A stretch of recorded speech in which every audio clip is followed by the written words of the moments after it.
Hi, so I'm Sean Ichikawa. Nancy Nalens. My name is Abigail Brown. My name is Kirsten Bertans. My name is Susan Sade. Well, my name is Evan Perry. Nancy Trent. My name is Lily Castor. And I'm from Morristown, New Jersey. I am in Houston, Texas. I'm from Riverside, California. Houston, Texas. Temecula, California. Houston, Texas. I am from Riverside, California.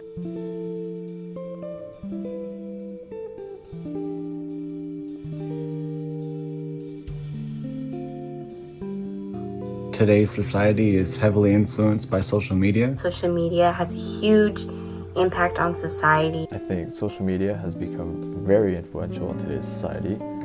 I think the impact, although in some ways has been positive to connect people, I think has caused more problems than anything, from self-esteem issues to feeling validated by something that's not real, that's not tangible. Social media becomes our identity in a way.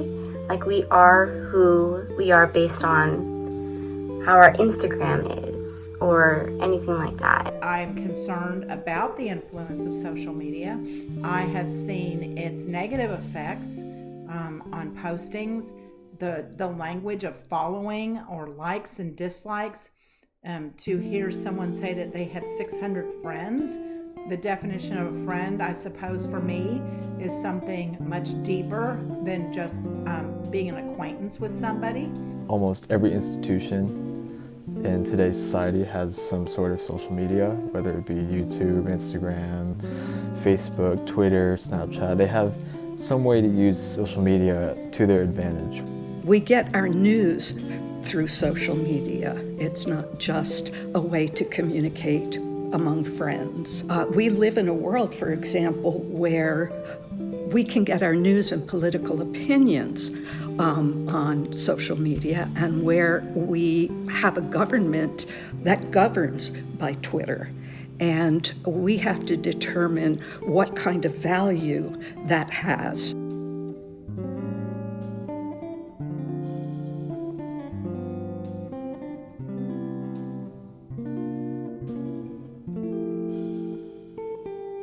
We created social media, one of our tools, but this tool also shapes us into who we are as individuals. So for instance, in my life, yes, I did decide to purchase the app Instagram, and I post on it, but also seeing what other people post has also had an influence on what I post. I think for those people that are seeking acceptance or are looking for validation, I think that's true, that, you know, we see things, we behold things, and we seek to become those things. I think if you look at it, everyone has some sort of mobile device or some sort of smart device, and on that smart device, everybody has social media. You go to the restaurant, you see people using social media. Anything you do, there's some aspect of social media tied to it. And I think when we're surrounded by that for as long as we are right now, then it slowly starts to become part of our personality. I don't want to say transform us or like eat us up in any way, but it really consumes us in that way. I think ultimately it comes down to what you value, and I think in today's society, we value things that aren't necessarily everlasting. I don't think that social media is something that would provide anyone tools that would shape us in a beneficial way to foster things like universal truths of compassion and kindness and love.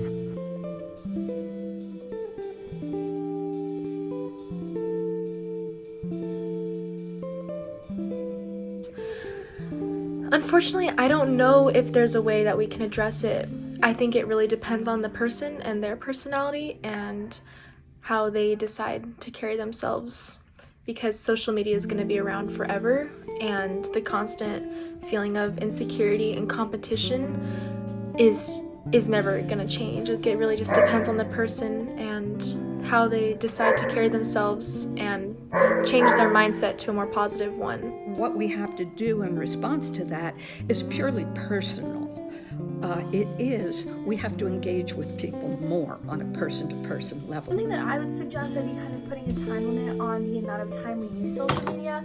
There are different caps that one can put on using different social media apps. So when you have hit that limit or the cap on the amount of time you want to spend on a social media app every day, like for instance, if you want to spend an hour in total every day, then I believe once you reach that hour, you should stop using social media and do something else with your time. I think that we need to keep talking about that it could be an issue, and as social media evolves, we need to evolve with it. We have to keep social media in the correct context in our lives and know that it is something that we have to be conscious of, and I guess have others in our lives that care about us help us understand that social media, in the way it influences our life could be for the good or for the bad.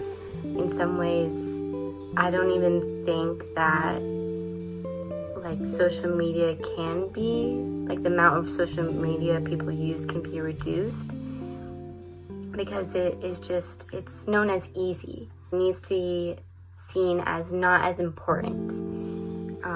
People think that they need to have social media, and if we set the foundation that you don't need that, if you don't need social media, then people may start to believe it. Well, I don't really have an answer. Addressing social media is like any social issue. It comes from having a support as you're growing up to be able to use information correctly. But everybody's definition of correct can be very different. To have social media really make its good place in the world, we need to be able to have really good conversations about social media and be able to work together to help everybody that uses social media understand the power of its platform and to use it in the best way possible.